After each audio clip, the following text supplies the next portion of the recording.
अशाच ताज्या व महत्त्वाच्या घडामोडी जाणून घेण्यासाठी आमच्या महाराष्ट्र समाचार न्यूज चॅनलला लाईक, सबस्क्राईब व शेअर करा.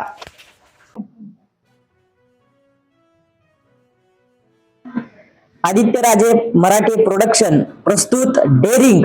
मनात डेअरिंग धरून बनवलेला हा चित्रपट डेअरिंग 12 जूनला अख्ख्या महाराष्ट्रभर प्रदर्शित होतोय आणि सर्व प्रेक्षकांना माझं आव्हान आहे, शेतकरी पुत्राचा चित्रपट आहे, हाऊसफुल झालाच पाहिजे. नमस्कार, मी पूजा धामे. 12/6/2026 रोजी आमचा चित्रपट पूर्ण महाराष्ट्रात प्रदर्शित होत आहे आणि हा मूवी एक सत्य घटनावर आधारित आहे आणि आम्ही यासाठी खूप मेहनत घेतलेली आहे. सगळ्यांनी, आमचे क्रू मेंबर्स असेल, आमचे मेकअप दादा असतील, डिरेक्टर असतील, निर्माते असतील, सगळ्यांनी खूप मेहनत घेतलेली आहे आणि हा चित्रपट खास तुमच्यासाठी बनवलेला आहे. तर माझं एवढंच म्हणणं आहे सगळ्यांना, जसं आपण हिंदी सिनेमा बघतो तसंच मराठी सिनेमांना पण तुमचा सपोर्ट असू द्या.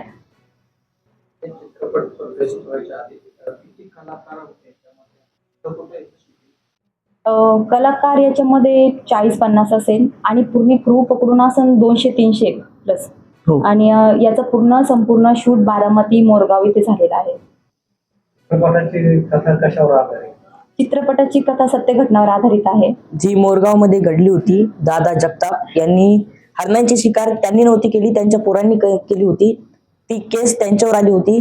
ते कसलंही डगमगता ते या केस मधून बाहेर पडले.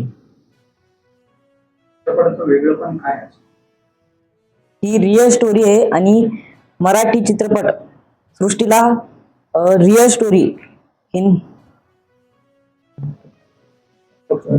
भूमिका काय नेमकी त्याच्यामध्ये? भूमिका काय नेमकी? यामध्ये माझी भूमिका एक मुख्य कलाकार आहे मी, ज्यामध्ये मी दादांची तिसऱ्या वाईफचं कॅरेक्टर करते आणि मी दादा जगताप यांच्या लहानपणीचा रोल प्ले करतोय, ज्यामध्ये मी इमोशन पण आहे, कॉमेडी पण आहे. माझा मित्र युवराज, म्हणजेच माझा भाऊ, तो पण या चित्रपटात आहे. दोघा भावांनी ग्रामीण भागातून जालना ते बारामती हा प्रवास काही सोपा नव्हता. कसा बघतो याच्याकडे? रिस्टार वरून डायरेक्ट चित्रपटात. याआधी माझा एक व्हिडिओ होता. आता तर सध्या लग्नाचे प्रॉब्लेम चालू आहे, कोणाला पोरगी भेटायलीच नाहीये. त्यावर मी एक रील टाकली होती, तुमचं लग्न झालंय का? तुम्हाला नाही म्हणतोय बरं का, रील टाकली होती, तुमचं लग्न झालंय का? तर मग ती रील बघितली आमच्या नवोदय BSc ॲग्री यांचे प्रोड्युसर मिलिंद लडगे सरांनी. मग त्यांनी मला कॉल केला, ऑडिशनला ये म्हणले. आणि या नवोदय BSc ॲग्री या चित्रपटाचे दिग्दर्शक राम खाटमुडे यांनी मला या चित्रपटात घेतलं. संपूर्ण अशी आम्ही मजा केली, खूप धमाल केली आणि तो चित्रपट शेतकऱ्यावर आधारित होता, त्यामुळे प्रतिसाद तर चांगला भेटला त्याला. संदेश काय देणार आहे की आताची तरुण पिढी आहे, जी संकट आलं की मागे हटतात, फाशी घेण्याच्याकडे जातात.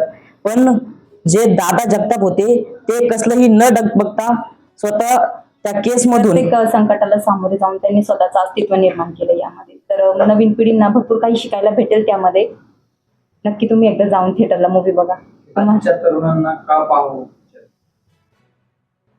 मग तेच ना, आता आम्ही जे सांगितलं की कोणत्याही संकटाला सामोरे न जाता लोक आता, म्हणजे आजकालची जी युथ ते आत्महत्या करण्याकडे जास्त फोकस करतात. काही म्हणजे टेन्शन आलं की हा मला असं नाही करायचं, स्वतःला कोंडून घेणार, जेवण बंद करणार, आई वडिलांना परेशान करणार. पण या मूवीमध्ये असं आहे ना, एक मुलगा जो लहानपणापासून अनाथ आहे, त्याला आईने जन्म देताच दुसऱ्याकडे सोडलं. त्याला जन्म देणारी आई वेगळी, त्याचा सांभाळ करणारी आई वेगळी, आणि एक अनाथ म्हणून तो वावरला आणि पहिली चोरी त्यांनी अन्नासाठी केली. आणि त्याचं जेवढं पण त्यांनी संघर्ष केला आहे, तर आपल्याला विचार करण्यात भाग पाडेल, हा करू शकतो तर मी का नाही करू शकत. त्यामुळे सगळ्यांनी बघावी असं मला वाटतं. तुमची भूमिका काय केली यात? माझी भूमिका, मी एक बायकोचं कॅरेक्टर केलंय, एक आईचं कॅरेक्टर केलंय, जे 20 वर्षापासून तर 50 वर्षाच्या बाईपर्यंत मी याच्यामध्ये एक माझी भूमिका साकारली आहे. रोल कसा मिळाला? तुम्ही काही माहिती वगैरे? हा, सांगायला गेलं तसं तर मी पहिले वेब सिरीज केले, शॉर्ट फिल्म केलेत, काही सॉन्ग केलेत आणि इंस्टाग्रामवर प्रोफाईल आहे, फेसबुकला आहे, म्हणजे ब्लॉगिंग वगैरेही करायचे. तर यातून मला संधी भेटली आणि एक दिवस मी म्हणजे नॉर्मल शूट करत होतो आम्ही एक वेब सिरीजचं, जे आदित्य सरांसोबत करत. त्यांनी माझी भूमिका त्यात पाहिली, त्यांना माझी भूमिका आवडली असेल, त्यांनी मला बोलले की माझं एक मूवी येणार आहे, तर त्यामध्ये तू काम करशील का? मी इझिली घेतलं होतं, मला वाटलं हा म्हणत असतील, पण एक दिवस त्यांचा रात्री मला कॉल आला की असं असं कॅरेक्टर आहे की कर म्हणून, फीचर फिल्म आहे, मोठी फिल्म आहे, तुझी प्रोफाईल बनेल. मी म्हटले ठीक आहे सर येते, पण मला याबद्दल काहीच माहित नव्हतं की माझी भूमिका काय असेल, स्टोरी काय. तिथं गेल्यानंतर मला कळले की ही सत्य घटनावर आधारित आहे आणि ज्यांची मी भूमिका करत आहे ते माझ्या समोर बसलेत आणि मला त्यांना ऑब्झर्वेशन करून मला ही भूमिका करायची होती. काय आव्हान कराल की या एवढ्या सर्वसामान्य माणसांनी आम्ही दोघांनी हा चित्रपट सॉरी It's okay. मी एवढंच सांगेल की आम्ही एक खूप म्हणजे असं रिच फॅमिलीतून नाही आहे. हा पण शेतकरी, मी पण शेतकऱ्याचीच मुलगी आहे आणि एका खेडेगावातून, आम्ही दोघंही खेडेगावातले आहे. तर एवढंच म्हणणं आहे की आम्ही तुमच्याच यातला आहे, तुमच्यासारखेच आहोत. तर तुमच्या इथलेच मुलं त्यांनी एक बनवलेली आहे आणि अख्ख्या महाराष्ट्रात ती प्रदर्शित होत आहे. छोट्याशा गावातून आलेले पोरं आहेत. तर आमच्यासाठी तरी हा मूवी बघावा असं मला वाटतं.